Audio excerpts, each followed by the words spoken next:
Okay, hello and welcome to this GoToWebinar session. My name is David Herring, and I am the manager of the Communication, Education, and Engagement Division within NOAA's Climate Program Office. And so I want to thank everyone for joining us here for this open and public webinar.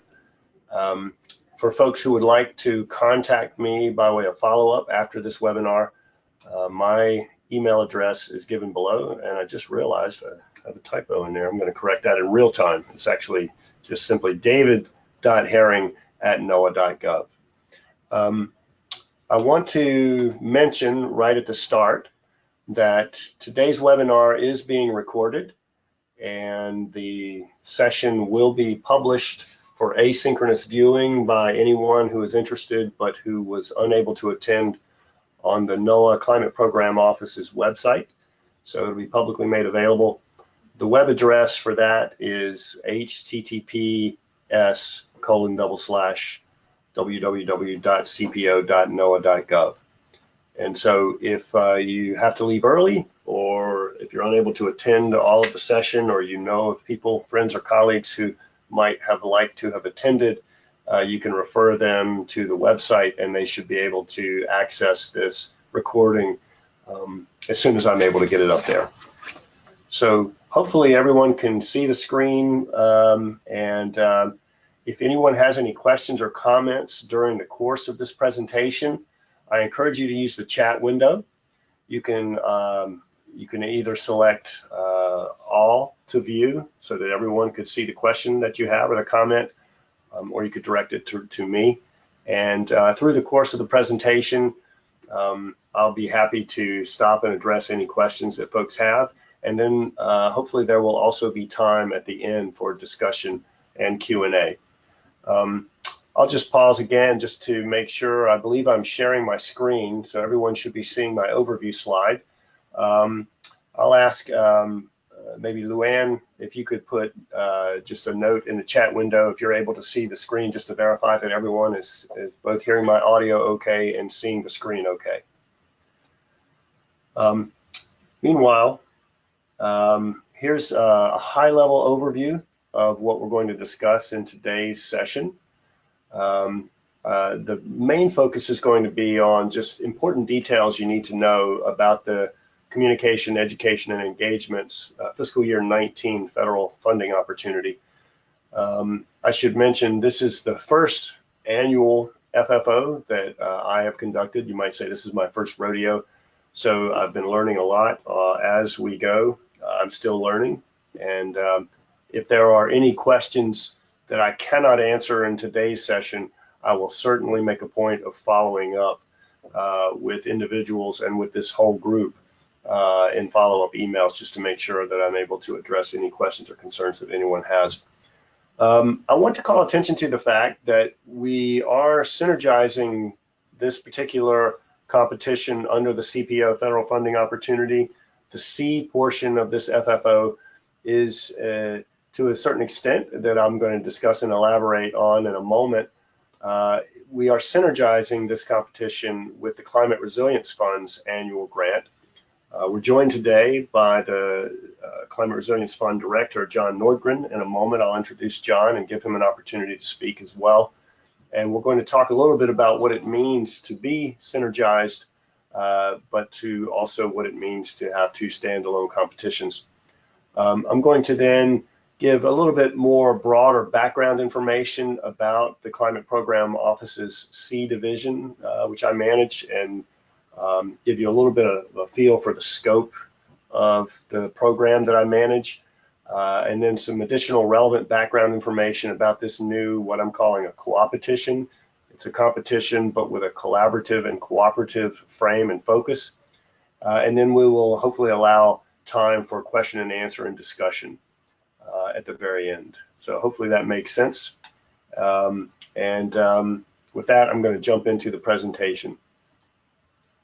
So in case folks weren't exactly tracking where and how to find the federal funding opportunity write-up, the very specifics of the grant announcement for the Climate Program Office, It's available online at this web address. So it's the same as cpo.noaa.gov/grants, available here. And if you go in and you select the announcement here, the title, then you can jump straight to the page where you can download a copy of the federal funding opportunity. And in particular, I'll direct your attention to the C portion of this FFO. Specifically, the competition this year is titled Building U.S. Communities and Businesses Resilience to Extreme Events. I want to walk through a number of important details about the C FFO and where you can find details, more information. But specifically in fiscal year 19, the anticipation is that there would be a 150K available.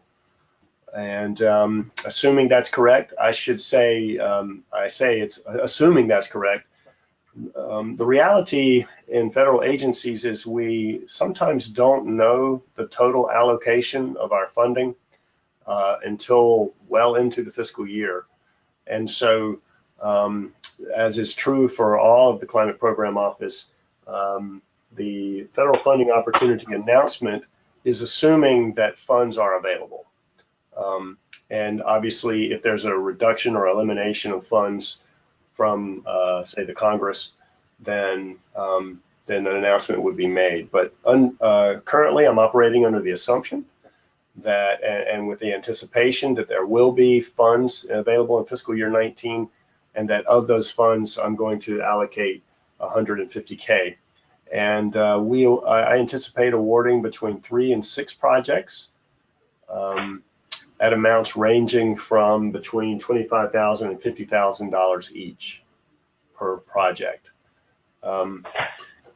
For details about the C competition, there is an information sheet that's available online at this web address, which is the same address where you can get access to the federal funding opportunity. If you scroll down in the lower left, you'll find information sheets about all of the different Climate Program Office programs. Another important detail is if you paid attention to the instructions for formatting of the proposals, the C portion of the federal funding opportunity had instructions that were specific to the C competition. And I'm particularly seeking, recognizing that this is not a huge amount of funds that I'm offering on the table through this competition. I wanted to keep the burden of proposal development as light as possible. So I was trying to keep the number of pages and the relative details to a relative minimum. So our format is for up to 15 pages maximum in these different categories. So there should be a letter of transmittal, which allows you the opportunity to say at sort of a high level, what is the frame and the focus and the purpose of the proposal that you're submitting. Then up to 4 pages for the narrative of your proposal, 1 page for the budget narrative, 1 page for the budget table, and then other relevant addenda, which would allow up to 8 pages for things like professional resumes, CVs, or letters of support, if applicable, if you have them. Now, if you'll notice in reading the FFO, one of the things that I realized once it got put out there is an additional sentence was added into the C portion of the FFO, which said there are additional items that are required. So I went back and I'm sort of calibrating my formatting requirements with other language that was added in the FFO. There are specific items that are also required that I didn't realize were required when I inserted the language that I developed. So the point that I want to make here is that these additional appendices, we'll call them appendix items that you would append to your proposal, are not going to be counted against the page limit, the 15-page limit. And so these are itemized in the FFO, but for example, if your proposal has or needs a data management plan, if it entails the management, for example, of data, that might be collected under your proposed project, then there should be a data management plan. I'm calling that optional, however, because if it's just simply not relevant or not applicable to the nature of the proposal or the activity that you're proposing, then there's no need to have a data management plan. You might just simply note that in your narrative.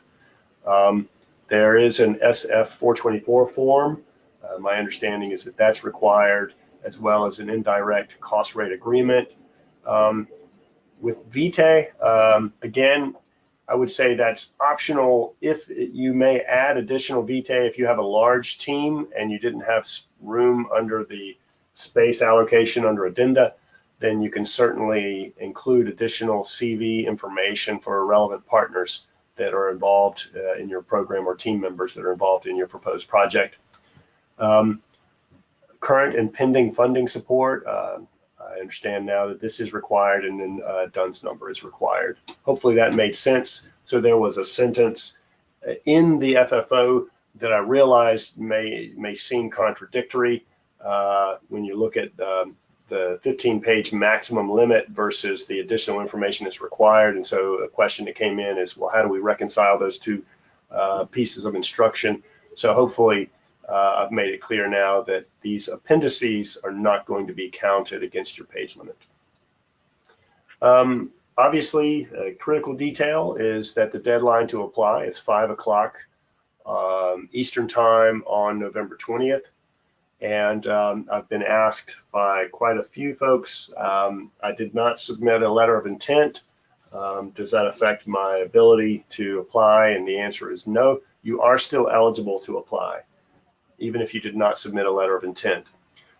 We received about 40 letters of intent, and I sent responses to everyone where we were just simply giving feedback to help people assess whether their proposed idea was in good alignment with the frame and the focus of this particular competition. In each case, we binned the responses into sort of 3 categories, which was yes, you are encouraged, no, you're not encouraged, or maybe given these considerations. So in each case, certain considerations in the response letter was offered to the submitter for their consideration. If your LOI didn't get the response you were hoping for, you are still eligible to apply. So in every case, the purpose of the LOI and the purpose of the response was just to help you to consider, A, is this a good use of my time? Should I proceed with preparing a proposal? If you choose to proceed with preparing a proposal, what can you do to maximize your chances of success? I'm very interested in each of you, if you do choose to propose, putting your best foot forward and having the information that you may need or want to be able to do that. So everyone is certainly eligible to apply. There are specific evaluation criteria that are given on page 22 of the FFO language. There are these criteria that are spelled out in these sort of 4 categories. This is something that I'm still learning about and I'm going to be moving into. The plan is to select from qualified reviewers, individuals both within and outside the federal government who are not submitting proposals to this FFO to serve as my review panelists. There will be 2 different stages in scoring and evaluating the proposals. So they will be scored according to the importance and relevance and applicability of the application to the program's goals. We will look at technical and scientific merit, overall qualifications of the applicants, and the project costs. And so there will be 2 stages with a final score that's produced through those stages. Hopefully that makes sense. There is explanatory detail on pages 22 through 24 of the FFO, giving more information about how those different stages work if folks are interested. In terms of the goals and objectives, they're spelled out on the information sheet and to some extent summarized in the FFO. But essentially, the goal and the focus is to propose projects or activities or products that can help U.S. communities and businesses understand and map their exposure to climate-related hazards and build resilience to them. It's not so much to develop new initiatives. This is not looking at new research and development initiatives, but rather focusing on those things that have already, to some extent, proven track record of success, and to be able to take and render more interoperable or more scalable in some way, or more replicable, the types of activities or methodologies or tools or products or resources that are already being used and have some demonstrated track record of success. So we're also interested in being able to show and measure a boost to local economies through adaptation or resilience building measures that have been taken. So are there ideas or projects that not only can help achieve this first goal, but could also demonstrate that value was added in that area where action was taken in one or more of these areas? And then third, and certainly not least, is we're interested in contributing to the advent and evolution of what we're calling a resilience ecosystem. Resilience ecosystem being defined as an open and inclusive collaborative community of practice that co-produces and shares knowledge, collaborates on mutually beneficial sets of tasks in the adaptation/resilience building mode, and co-invests in the development and delivery of open access and open source products and services to meet those first two objectives, while also achieving efficiencies, effectiveness, and economies of scales that hadn't previously been achieved. I hope that makes sense. But this is not an entity, this is not an organization or a club. Rather, it is the recognition and a shared set of values and a shared sense of strategy that there are areas in which, if we co-invest and collaborate, we can avoid duplication of effort, we can achieve economies of scale and effectiveness and outcome that we wouldn't perhaps be able to achieve otherwise working alone or as siloed entities. That's the point. I hope that was clear. So in terms of the FY19 federal funding opportunity, there are four broad foci. One is to evolve and or integrate existing open source and open access tools. So we're not looking for new developments or new innovations, but we are looking for developmental or evolutionary or innovative ways of snapping things together, quote unquote, into new wholes that might be better than the sum of disparate, disconnected parts. We also want to demonstrate scalable and replicable and affordable methods for helping people map their exposure to climate-related hazards and be able to understand their exposure. We're also interested in making investments that are beneficial to the larger community of adaptation/resilience building professionals, as well as the stakeholders that they serve. So we're imagining that there are many types of training programs and learning modules and opportunities for professional development or training in terms of how to use a tool, how to use and understand data products, data services. So what might be ways that we could lift all boats in this community by building greater awareness, understanding, skill, and capacity to use the tools that are available to and through this larger ecosystem and community. And then lastly, opportunities here, we're interested in demonstrating methods and tools for defining and measuring success. Again, with an emphasis on economic terms. And one of the reasons why I'm really continuing to sort of emphasize economic benefits is because I think that's an important detail that is needed in terms of helping to make our work what I would consider to be, quote unquote, robust in the face of what may potentially be partisan politics. Specifically, I want to be able to address any concern that actions that we take or investments that we make might, say, hurt the economy, but rather I want to be able to demonstrate that I think we can address some of these problems at their root while simultaneously benefiting the economy and enriching those communities where investments are made and actions are taken. So I hope to be able to demonstrate that using real world measures, including, but not limited to, but certainly including economic terms. So,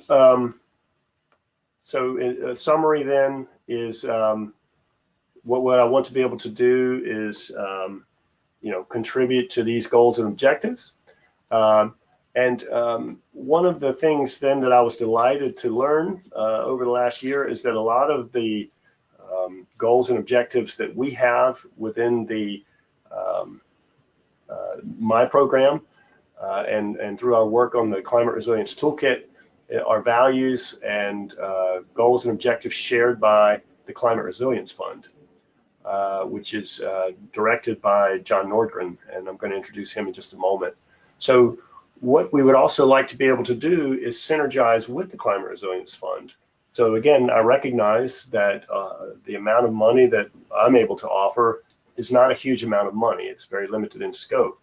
But if we can work together with others, maybe we can bring our dollars together and focus them in ways that can achieve an even greater good for this larger community. And so a point then that both John and I discussed and agreed upon, and I've also been in consultation with the NOAA lawyer and procurement officers, is the reality that while both grant competitions must stand alone and are going to be conducted and managed separately, we are still planning to make them as synergistic as possible. And that may sound like a contradiction of terms. So you may be thinking, well, how is that possible? Well, we have discussed and will continue to discuss a shared set of overarching goals and objectives, and to be in good alignment there to the extent possible. And then to make sure that our review and selection criteria are also well aligned.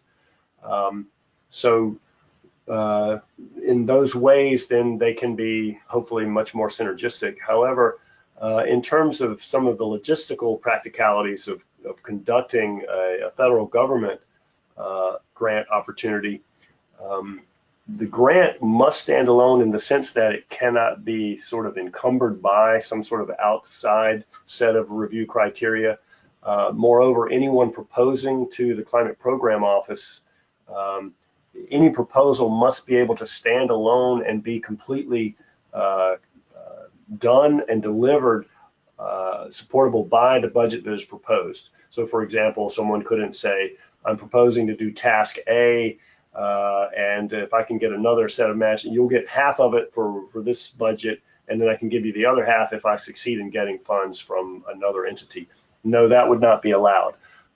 Anyone proposing to the CFFO, say you're proposing to do task A, then you might say, I'm proposing to do task A for this amount of money, and it will be done and delivered in its entirety. But then you could, or someone could then turn around and say, based on the successful development and delivery of task A, I'm going to also propose to the Climate Resilience Fund to do, say, tasks B and C, which may extend or add value to task A. And so for an additional amount of money, I could extend or replicate or add value or render more interoperable, et cetera, based on the work that was done under task A. And then together, John and I intend to annually seek input from the larger resilience ecosystem community to help guide and inform our framing and our foci for these annual grants that we plan to do going forward indefinitely into the future. And there will be different public fora, such as the National Adaptation Forum and others, perhaps even events that we ourselves sponsor directly, to seek input and guidance from you, the larger ecosystem of practitioners. So I'd like to pivot in this conversation and introduce and welcome John Nordgren, the founder and director of the Climate Resilience Fund, and have him say a little bit more about CRF and that grant opportunity and the mission of that organization. So John? Thank you, David. Appreciate that, and appreciate certainly the partnership with your department and with you, and the opportunity to address folks on the webinar today. I don't know that I can advance the slides, David, so I'll just sort of signal you if that's how we should work it. Yes. Okay, so here, the Climate Resilience Fund, this is our website. You see our mission there. We are a relatively new collaborative enterprise. You can go ahead and advance, David. We started in the beginning of 2017. Our philanthropic sponsors are the MacArthur Foundation and the Doris Duke Charitable Foundation. They're our primary philanthropic sponsors. We act as a collaborative enterprise that regrants dollars from philanthropy to support climate resilience outcomes and capacity, including coordination and collaboration amongst climate resilience service providers nationally. Go ahead and advance, David. Our partnership with NOAA originated in 2017 and really hit the ground in early 2018 with the Resilience Ecosystem Workshop that we co-hosted, which David mentioned. That workshop led to the first annual grants program that we call the Coordination and Collaboration and the Resilience Ecosystem Program. That program resulted in 6 grants of roughly $25,000 each from CRF, which were ultimately matched by NOAA through a contract that they had with a third-party provider, effectively allowing us to move 6 $50,000 grants to organizations that met the criteria and were successful in the grants competition that we conducted this past spring. NOAA and CRF aligned our grant-making criteria and our grantee selection process for that competition. We intend to do the same in a slightly different way this year, as David explained. This is the first time we're doing this in this way, so we're still sorting out some of these details. But ultimately, the goal is to ensure that NOAA and CRF provide matching grants to the same group of grantees. Go ahead, David. I want to stress, as David mentioned, that here's some sort of elements of the program. You can learn more on our website, and I'll give you that link again in the next slide. But our overall goals are pretty big, but the dollars, as David mentioned, are not. We think of these grants, they're small, as glue money. They're intended to emphasize existing services and resources in ways that enable those services and resources to propagate or scale through collaboration and additional investment.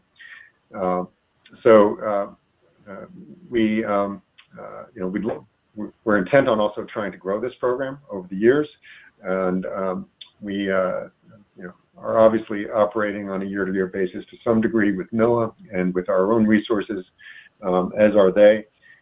But we do have, as David mentioned, the intention of continuing this program going forward.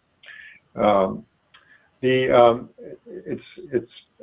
think important for folks that are thinking about applying this year to look both at the criteria in the FFO as well as those that were used last year. Those criteria will all be important in the consideration of applications, certainly to CRF's portion of the grants review process, and it will enable us to align our grant making better if the focus of projects that are proposed are reflect effectively those criteria in both our website as well as the FFO. Please advance the slide, David. Thanks. So pretty simple process at this point. NOAA's FFO is on a slightly advanced timeline, in part because the federal government doesn't quite move as nimbly as we, as a small shop, are able to do. So our call for proposals will be aired in January. We expect the deadline for that to be in February, and we will turn around decisions very quickly. We will be working with NOAA throughout to align our grant making with theirs, as mentioned, again, with the goal of trying to make grants to the same group of grantees. If you have more questions or want to review our criteria, there is our website. We will be updating that and adding to it in the coming days and weeks. If you have direct questions for us, there is a general email information site that you can use at the bottom there. I think that's it, David. Thank you for the opportunity to address the webinar, and please go forth. Excellent. Thank you, John.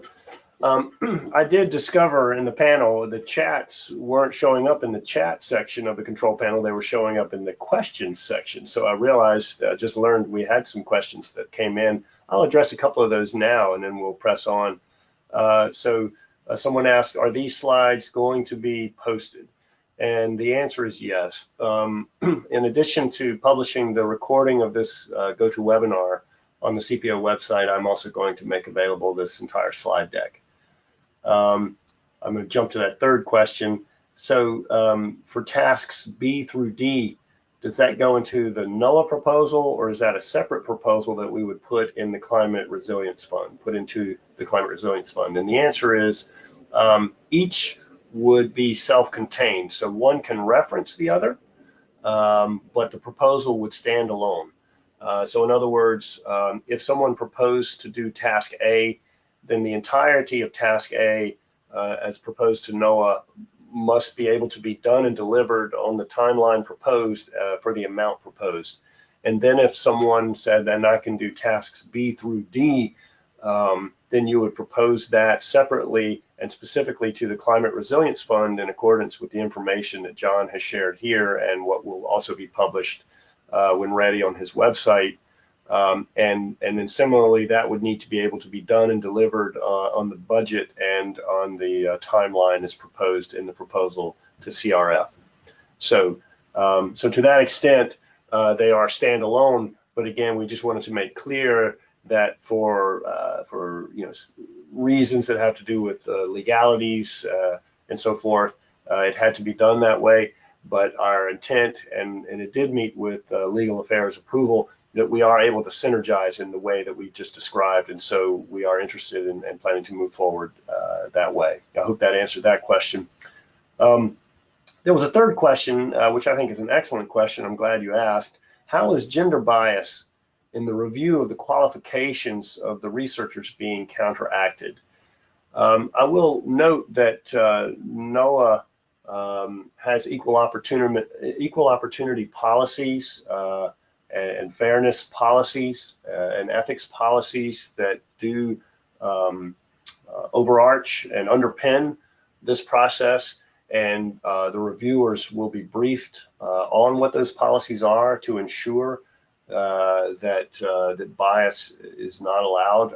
We firmly believe that everyone should have equal opportunity, and so we plan to make sure that all of our reviewers are aware of our policies in that regard, and that that bias does not come into play. So hopefully that answers your question.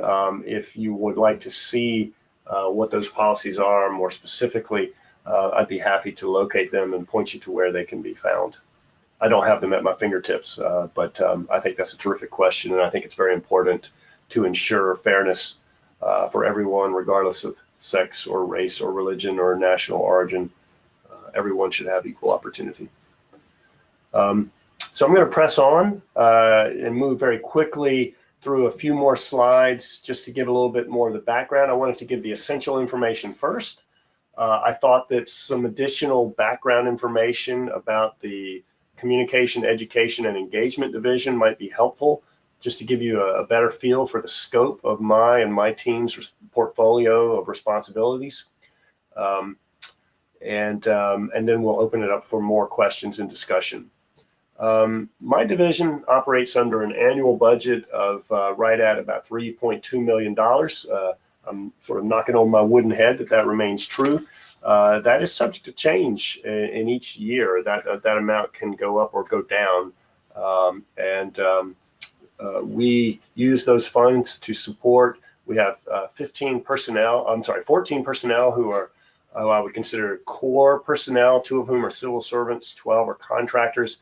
And their areas of focus is in the sort of 3 areas primarily at an interagency level. Through the agencies of the U.S. Global Change Research Program, we manage and maintain and develop and evolve the U.S. Climate Resilience Toolkit. I'll say a bit more about that. We also work across NOAA. There are 5 different line offices. You're probably familiar with the National Weather Service, the National Marine Fisheries Service, the National Ocean Service, NESDIS, and so forth. We sit within the Oceanic and Atmospheric Research line office, but all of those offices have a piece of the agency's climate science and services portfolio.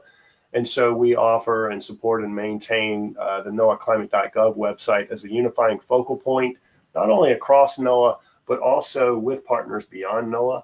So it is to some extent interagency as well. And then, of course, we support the Climate Program Office in its strategic communications planning, the CPO website, and various other web and printed and interactive programs and projects that we support. So as you can see, we're very highly leveraged. We move in a lot of different directions. We stay very busy. And in some ways, the demand on our time and energy in some ways outstrips the capacity that we have, which also points back to one of the motivating reasons why I wanted to find a way to widen the scope of inclusion so that we could better synergize our efforts with this larger community, because we recognize there are many talented and creative individuals out there that we think having relationships with would benefit. This is climate.gov. It's available online at climate.gov. It's basically 3 portals in one. News and Features is a web-based popular science magazine about climate science and services, including climate variability and change. Maps and Data is an easy point of entry for non-specialists into our domain of climate data. And there are reusable maps that people can have and use freely. And then Teaching Climate is an aggregation of high quality resources for educators who wish to teach about climate in science classrooms as well as informal learning institutions. And as companion pieces to do with this web presence, we also support engagements and presentations and lots of other interactive projects that we do. There used to be a 4th tab in climate.gov that was called Supporting Decisions, which was removed after it was superseded by the Climate Resilience Toolkit. We were planning to enhance the Supporting Decisions section of climate.gov with a subsection that we were going to call the Climate Resilience Toolkit. When former President Obama issued his climate action plan and then subsequently an executive order calling on government agencies to help the nation plan and prepare for the effects of climate change. And I want to add, and variability, because we recognize climate variability such as the El Nino Southern Oscillation, the Madden-Julian Oscillation, and other oscillating patterns of variability in the climate system happen with or without human influences on the system, and can also deal out extreme weather events, with or without global warming. And so we think it's important to address both and to make sure that both are upfront in our consideration and in our deliberations for how to plan and prepare for climate-related impacts and hazards. So this is the toolkit. This is a major investment of our team's time and energy, among those others that I mentioned. In particular, there's these 3 buttons, which are the most popular content areas on the site. There's the Steps to Resilience, which I consider the sort of the backbone of the toolkit, in which we can provide and integrate and contextualize tools and resources and data products and narrative information, such as through the National Climate Assessment and other information, and then make it available in the context of what I consider to be sort of the action verbs, this sequence of steps here on the left, from exploring hazards all the way down through taking action. So this is an approach that we took in aggregating and contextualizing information from all across the federal government, and to help sort of provide additional value-added context and points of reference, we have produced, with a lot of help from our friends from all across the federal agencies and even beyond, over 140 case studies are available showing entities, communities, and businesses all around the country, and in some other countries, in some cases, taking action to some extent to begin understanding their exposure to hazards and taking action to build resilience. So Luann Dahlman and Nina Hall at NEMAC at UNC Asheville are the managing editors of the CRT, and they do most of the heavy lifting here. And we've also invested in the development of an open source web-based mapping and graphing tool called the Climate Explorer. I say open source because it's available on GitHub. Anyone can have and host a copy of this tool for themselves if they wish. And we hope down the road that we may be able to have other people co-investing in the evolution of this tool if folks benefit from it and would like to see additional functionality or capabilities added into this tool. But what it offers is downscaled climate data for every county, initially in the contiguous United States. We do plan to expand it to include Alaska and Hawaii and the island territories of the Pacific and Caribbean. But initially in the contiguous United States, people can get historical observed data as well as future climate projections and a range of decision variables for every county in the contiguous United States for two scenarios, RCP 8.5 and 4.5.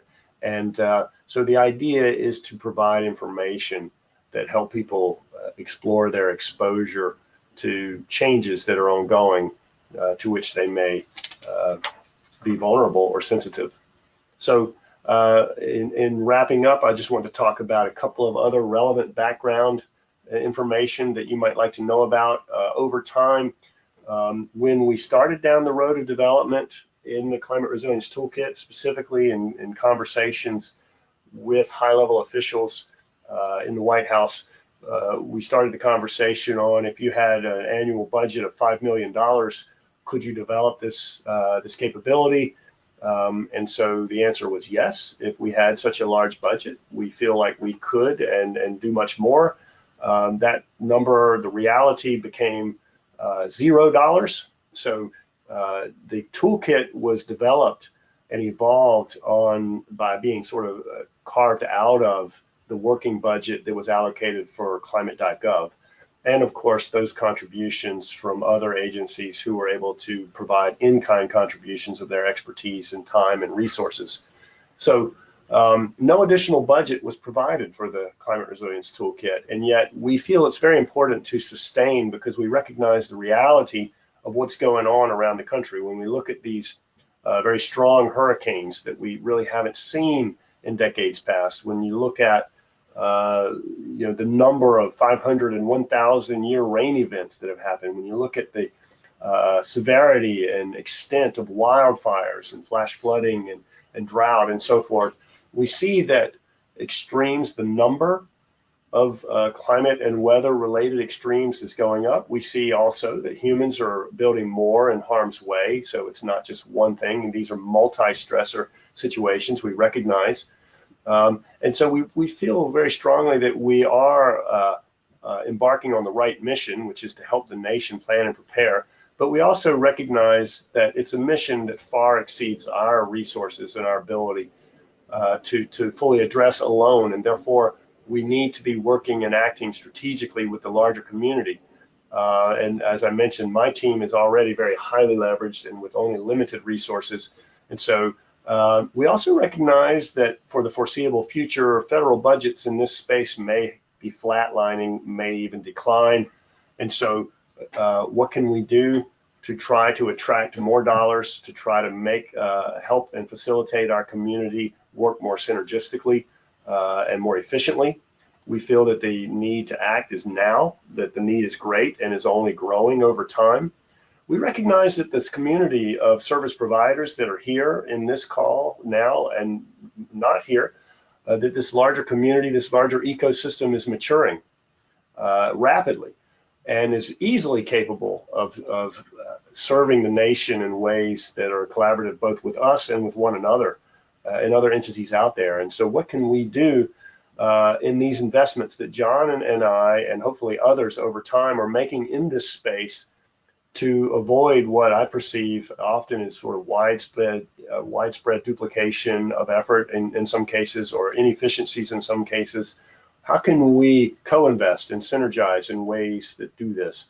So the hypothesis for this FFO and for the Resilience Ecosystem Workshop that we hosted early this year is that we can do better to cooperate and to work more cooperatively in a shared set of strategic goals and objectives. And that if we do that, we can focus it in ways that are sort of lift all boats, so that even if other people win these grant dollars, that everyone should be able to see and understand how they too can or might benefit from the outputs and the results of those proposed projects. So the hypothesis is that in some cases, collaboration is better than competition. So we hosted a Resilience Ecosystem Workshop in January. It was a 2-day workshop attended by about 70 participants from all domains: academia, business, government, non-government organizations. There's a summary report online freely available. If you haven't seen it, I encourage you to check it out at this web address. This workshop was co-sponsored by EcoAdapt together with the Climate Resilience Fund, Harmonic International, and NOAA. And in that workshop, we talked about different ideas and strategies in which and whether folks even agree that we can and should work more collaboratively. Some key takeaways were that participants felt there are areas where we might be or are stronger together than as disconnected entities or individuals. There were specific gaps identified in the proposal, in the summary report that were discussed, where there are opportunities for improvements in the larger overall scheme of things in the overall ecosystem. And then there were particular ideas that were summarized whereby multiple entities can collaborate to address issues and or bridge gaps. And so those resulted in 6 pilot projects that were selected. There was a funding opportunity and a grant presided over by the Climate Resilience Fund, which John discussed previously. And so there were 6 projects selected, and we think that was a really good demonstration that this hypothesis may be viable. So this was a motivating factor in my thinking to establish this new annual FFO. I do view it as a co-opetition, which is to say it's presided over in the same tradition as a grant competition, but it's inherently intended to be collaborative and cooperative in nature. So emphasis is on projects that not only help communities and businesses adapt and build resilience, but I'm particularly also looking for project ideas that demonstrate that they can benefit the larger community, that they're more than just a one-off in one place or one location or serving one team in one location, but that it demonstrates how a thing could be scaled up, how it could be made interoperable or replicable or scalable, or otherwise of benefit to the larger community. And so I'm hoping and thinking that synergizing with the Climate Resilience Fund, and maybe together John and I can attract other investors in this space, bring more dollars into this space over time as we're able to show and success, that maybe that success will beget more success. So I'm going to stop there. I'll say I see one question came in. It says, could you give a real world example of what you mean by collaboration in the resilience ecosystem? So a real world example of collaboration would be, for example, those 6 pilot projects. Details are available on those pilots on the Climate Resilience Fund's website. But the thinking is that work as well as funding can go to more than one entity in more than one domain to produce a deliverable that is benefiting others, not just those that are directly participating in the project, but that the others might be able to take and use the results of that one way or the other. So there was interest in developing, say, an adaptation services, a registry of adaptation service providers would be one example, where a number of entities in the Resilience Ecosystem Workshop proposed coming together to develop a registry, which could be, to use a metaphor, kind of like a yellow pages of who are professional service providers who can help in different aspects of providing the decision support services. So how might we create and establish and stand up a registry that can send business, in people's way, who are looking for work in that area. So the idea is that would benefit the larger community by helping to stimulate perhaps more work, more interest, more investment in engaging adaptation service providers in projects of local relevance. So I hope that answered your question, Aaron. Do others have questions? And what I'm going to try to do here, if I can, is I wonder if I can do a global unmute.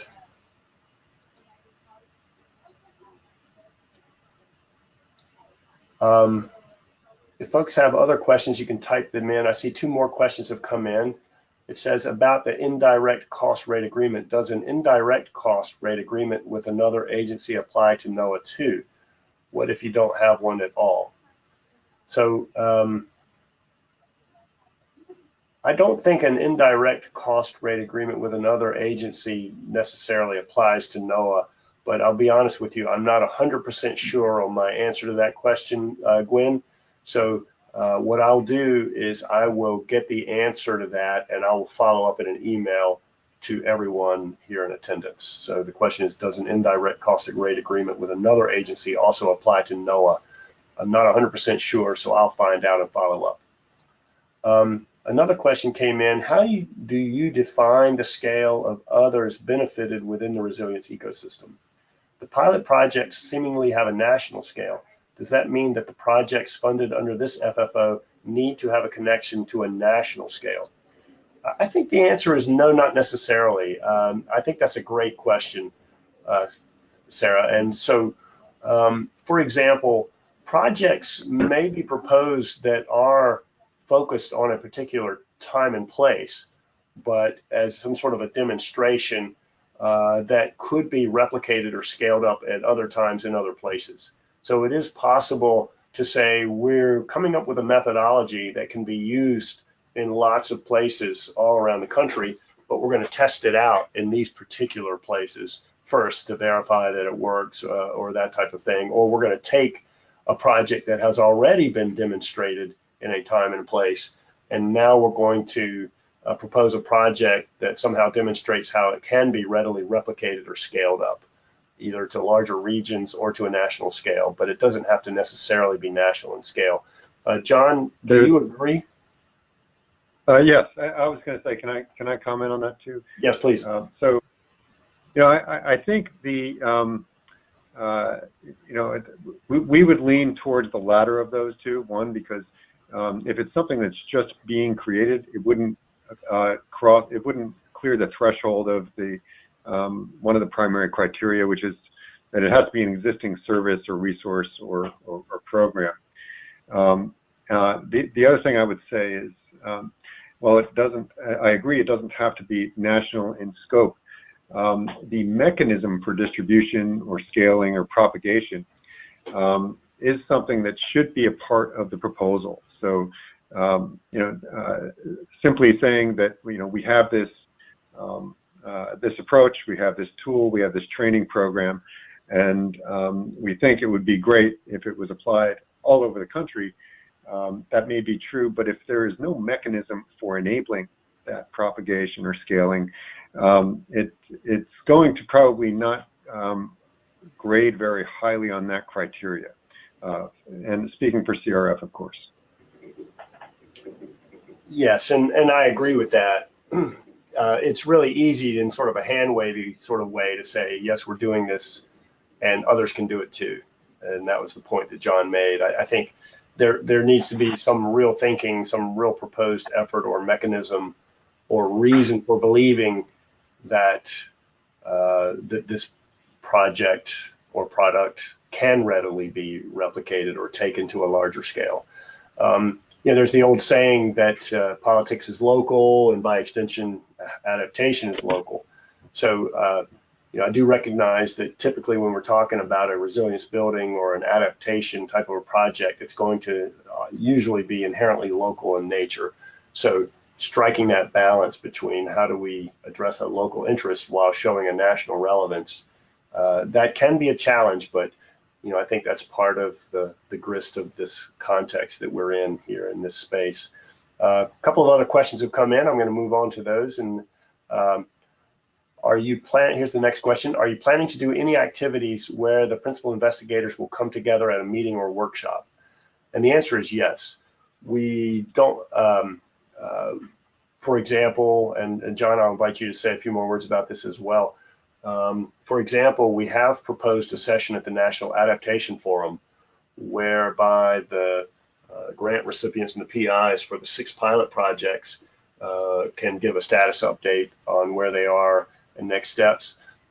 We have talked about perhaps having some other convenings, both maybe in an interactive webinar such as this and in person, where we can have other working meetings that may be analogs or extensions of the Resilience Ecosystem Workshop.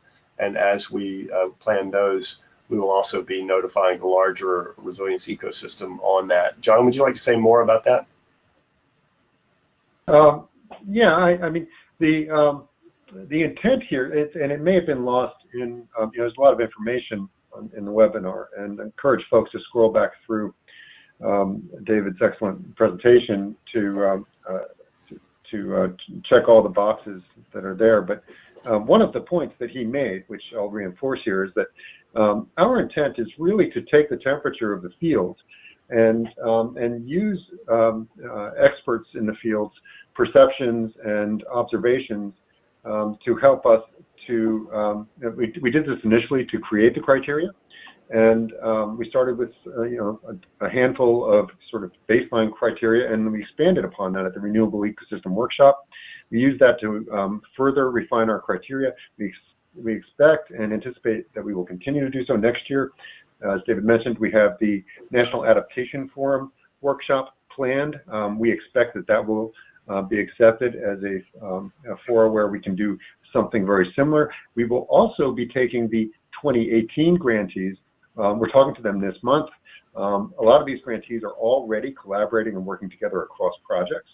Some of those projects are very much complementary, and those grantees will present at the National Adaptation Forum, and then others who are in attendance will have an opportunity to make their voices heard and give us additional feedback that will again be woven into the program going forward. So I just wanted to reinforce that we see this as a cycle, an adaptive cycle, if you will, of how our criteria will evolve over time. Terrific. Thank you for those clarifications and additions, John. 2 more questions came in, and I'm just keeping one eye on the clock. We're right at the top of the hour, so we'll need to wrap up here in the next minute or so. So I'll address these real quickly. The first one was, is the webinar being recorded? If so, can it be sent around afterwards? And the answers are yes and yes. The webinar has been recorded. It is being recorded, and I will make it available on the Climate Program Office website as soon after as possible, and folks are encouraged to share it as widely as possible. And then the other question that came in, does PI travel for these 6 pilot projects need to be accounted for in the budget, or will there be supplements? I believe the answer is travel would need to be accounted for in the budget. I'm not aware that there is supplemental funds for travel, but John, how do you answer that from CRF's standpoint? At present, we haven't accounted for that, but I'm willing to talk about it. Okay. In terms of the NOAA FFO, there are not supplemental funds for travel.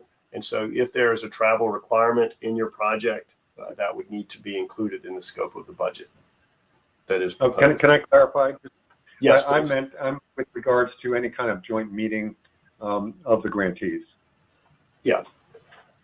Yeah, and so for example, thank you, John, but that does bring to mind when we conducted the Resilience Ecosystem Workshop, there were funds whereby people's travel could be supported in part or in whole.